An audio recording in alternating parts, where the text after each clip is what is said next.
मैं गिलानी साहब से बहुत बार मिला हुआ हूँ। मैं उनसे उनके श्रीनगर के घर में भी बहुत बार मिला हूँ, हैदरपुरा में जो है, और दिल्ली में भी उनके मालवीय नगर में जिस फ्लैट में वो रहते थे, उसमें बहुत बार मिला हूँ। पर्सनल मीटिंग मेरी गिलानी साहब के साथ बहुत अच्छी रही। अम, बहुत अच्छे से बात करते थे। ये ज़रूर था कि उनका एक अपना स्पेसिफिक पॉइंट ऑफ व्यू था, उसको रखते थे वो, लेकिन बातचीत में कभी कठोरता या शिष्टाचार दूर नहीं रहता था। वो हमेशा अच्छे से बात करते थे। जहाँ तक कश्मीर की राजनीति का सवाल है, उनके इंतकाल के बाद क्या होगा, ये कहना अभी बहुत मुश्किल होगा।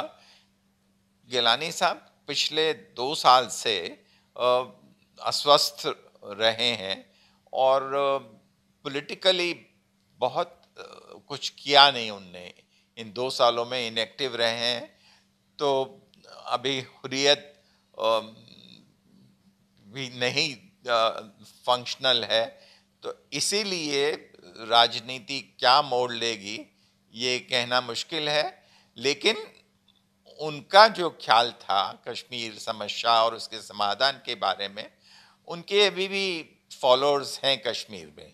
कितने लोग उनके साथ हैं, वो साथ आगे क्या होगा, उसके बारे में आज के दिन कहना कठिन होगा और सच्चाई से दूर भी हो सकता है। हमें कुछ इंतज़ार करना पड़ेगा और उसके बाद वहाँ के लोग क्या सोचते हैं। लेकिन इसमें कोई शक नहीं है कि गिलानी साहब कश्मीर के एक प्रमुख नेता थे और उनका प्रभाव कश्मीर वादी में अच्छा खासा था।